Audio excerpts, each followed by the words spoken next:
आज मैं आपको सुनाऊंगा राजा का न्याय। एक बहुत ही अच्छी कहानी। एक समय की बात है। एक राजा था। वह अजमेर नामक नगर में राज करता था। वह बहुत बुद्धिमान और न्यायप्रिय राजा था।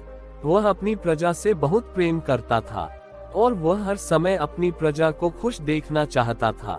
वह चाहता था कि मेरे राज्य में हर आदमी, औरत और बच्चे को इंसाफ मिले। किसी भी व्यक्ति को किसी भी तरह कष्ट न होने पाए। इसलिए सारी प्रजा उसकी जय जयकार करती थी और उसकी प्रशंसा के डंके पीटती थी। एक दिन उसने अपने दरबारियों से कहा, मैं ये चाहता हूँ कि मेरे राज्य के अंदर हर इंसान सुखी रहे, हर व्यक्ति को उचित न्याय मिले। अगर किसी व्यक्ति को कोई समस्या हो तो वह सीधा मुझसे आकर मिले। मैं नहीं चाहता कि कोई मेरे राज्य में दुखी हो। मंत्रियों ने कहा, ये तो महाराज आपने बहुत ही अच्छा निर्णय लिया है। हम सब आपकी बात से सहमत हैं। इसलिए राजा ने अपने महल की एक ऊंची दीवार पर एक बहुत बड़ा घंटा लटकवा दिया। घंटे के साथ एक बहुत मजबूत और बड़ी रस्सी बांध दी गई, जो नीचे जमीन तक लटक रही थी। राजा ने कहा, अगर हमारे राज्य में किसी भी व्यक्ति के साथ अन्याय हो रहा हो तो वह सिर्फ इस घंटे को आकर बजा दे। उस व्यक्ति को इंसाफ जरूर दिया जाएगा। पूरे राज्य में दूर दूर तक ऐलान कर दिया गया कि हर व्यक्ति को राज्य में इंसाफ मिलेगा। जिसकी जो समस्या हो वह राजा से आकर अपनी फरियाद करे और अपनी समस्या प्रकट करे। राज्य की प्रजा इस बात को सुनकर बड़ी खुश हो रही थी। हम लोग कितने भाग्यशाली हैं कि हमें इतना अच्छा राजा मिला। सभी लोग आपस में बातें कर रहे थे। कितने सालों तक वह घंटा उस मीनार पर टंगा रहा। इन वर्षों के अंतर्गत वह घंटा कई बार बजाया गया। राजा ने अपना वचन पूरा किया और आने वाले की फरियाद को सुना। उसने पूरी कोशिश की कि लोगों की समस्याओं का समाधान हो और हर इंसान को पूरा इंसाफ मिले। अब वह रस्सी काफी पुरानी हो चुकी थी, इसलिए कमजोर भी पड़ चुकी थी। राजा ने अपने सैनिकों से कहा, आप लोग इस पुरानी रस्सी की जगह नई रस्सी बांध दे। राजा के आदेश पर उस पुरानी और कमजोर रस्सी को हटा दिया गया था, लेकिन उसके स्थान पर लगाने के लिए वैसी ही मोटी रस्सी नहीं मिल सकी जैसी पहले लगी हुई थी। सेवकों ने सोचा, क्यों न हम इसके स्थान पर एक मोटी सी अंगूर की बेल लगाएं। जब तक इस प्रकार की मोटी व मजबूत रस्सी आएगी तब तक ये लटकी रहेगी। इसलिए उन्होंने एक लंबी और मोटी अंगूर की बेल, जो खूब मजबूत थी, काटी और उसे घंटे से बांध दिया। जल्दी ही उस पर छोटी छोटी नई कोपलें निकलने लगीं।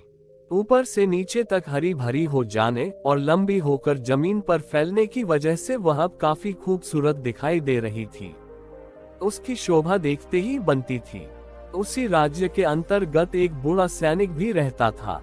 उसके पास एक घोड़ा था जिसने प्रत्येक युद्ध में उसका साथ दिया था। काफी समय से वह घोड़ा उसके पास था। अब वह घोड़ा भी बूढ़ा हो चुका था।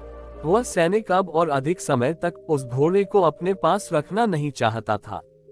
अब तुम किसी काम के नहीं रहे, अब तुम मेरे घर से निकल जाओ।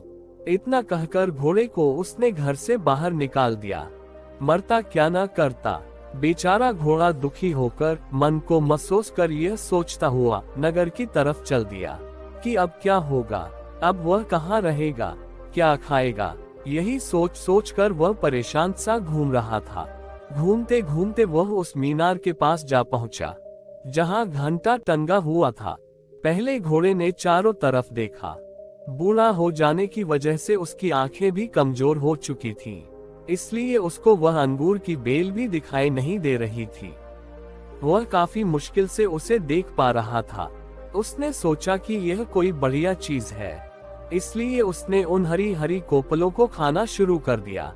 जैसे जैसे उसने खाने के लिए बेल को खींचा, फौरन वह घंटा बजने लगा। सभी लोग भागते भागते वहां आए। वे एक दूसरे से पूछने लगे कि घंटा किसने बजाया था। कोई कहता कि किसी के साथ बहुत बड़ा अन्याय हुआ है।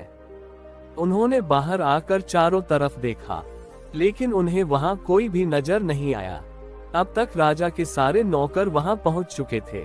उन्हें भी वहां कोई दिखाई नहीं दिया।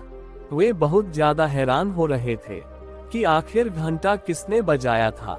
सभी लोग हैरानी भरी नजरों से इधर उधर देख रहे थे। तभी उनकी नजर एक घोड़े पर पड़ी, जो उसी समय कोम्पले खाने के लिए आगे बढ़ रहा था और उसके कोम्पले खाने की वजह से बेल खींच जाती थी, जिससे घंटा बजने लगता था। अरे देखो तो, ये तो घोड़ा है। सभी सैनिकों ने आश्चर्य से देखते हुए एक साथ कहा, सिर्फ घोड़ा? सैनिक बोले, कितनी विचित्र बात है कि घंटा घोड़े ने बजाया था और हम लोग यहाँ पर खड़े सोच रहे थे कि न जाने किसके साथ नाइंसाफी हुई है। सभी सैनिक जोर जोर से हंस रहे थे कि एक घोड़े ने सभी लोगों को बेवकूफ बना दिया। इस घोड़े को यहाँ से कहीं दूर ले जाओ और नगर से बाहर खदेड़ दो। राजा के अफसरों ने आदेश दिया। उन्हें घोड़े की इस हरकत पर गुस्सा आ गया था। रुक जाओ मंत्री जी, राजा ने बाहर आकर अपने सभी अफसरों को आदेश दिया। लेकिन महाराज, इस घोड़े ने वहां आकर सब लोगों को परेशान कर दिया है। सैनिक ने कहा, तुम लोग ऐसा बिल्कुल नहीं करोगे। राजा ने सख्त स्वर में कहा, ये यहाँ से कहीं नहीं जाएगा। लेकिन क्यों महाराज? मंत्री जी, ये घोड़ा भी मेरी प्रजा है। ये बात आप लोग कैसे कह सकते हैं कि इसे कोई कष्ट नहीं है? हो सकता है कि यह अपनी कोई फरियाद करने यहाँ आया हो। राजा ने कहा। राजा की बात सुनकर लोगों को बड़ी हैरानी हो रही थी। सारे सैनिक खामोश हो गए। वह वहां खड़े राजा को आश्चर्य से देख रहे थे। उन्हें राजा की बात बड़ी विचित्र लगी। ये घोड़ा किसका है? राजा ने पूछा। ये घोड़ा कहाँ से आया है? इस बात का फौरन पता लगाया जाए। जैसी आज्ञा महाराज, मंत्री ने कहा और सैनिकों को तुरंत राजा के आदेश का पालन करने को कहा।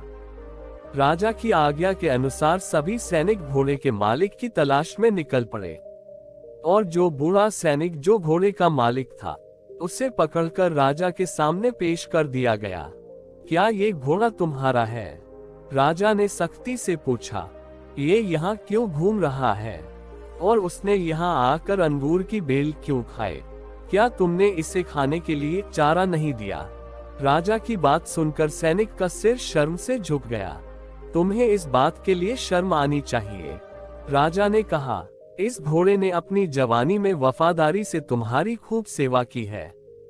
अब जब ये बूढ़ा हो चुका है, तुम इसका जरा भी ध्यान नहीं रखते हो। क्या तुम्हारा इसके साथ यह व्यवहार ठीक है? अब तुम इस घोड़े को घर ले जाओ तथा इसकी अच्छी प्रकार देखभाल करो। इतनी बात सुनकर वह बूढ़ा सैनिक घोड़े को लेकर वहां से चला गया। लोगों ने खुशी से तालियां बजाईं और वे वाह वाह कर उठे। धन्यवाद। दोस्तों, आप लोग वीडियो तो देखते हो मगर चैनल को सब्सक्राइब नहीं करते हो, तो आप लोग ऐसा न करें। अगर आप लोगों तक मेरा वीडियो पहुंचता है और आप लोगों को मेरा वीडियो पसंद आता है, तो आप लोग चैनल को सब्सक्राइब और वीडियो को लाइक जरूर से करें। आपको ये कहानी कैसी लगी, नीचे कमेंट करके हमें जरूर बताएं। अगर आपको ये कहानी पसंद आई हो तो अपने दोस्तों के साथ जरूर शेयर करें और ऐसी ही प्यारी कहानियां सुनने के लिए हमारे YouTube चैनल से जुड़े।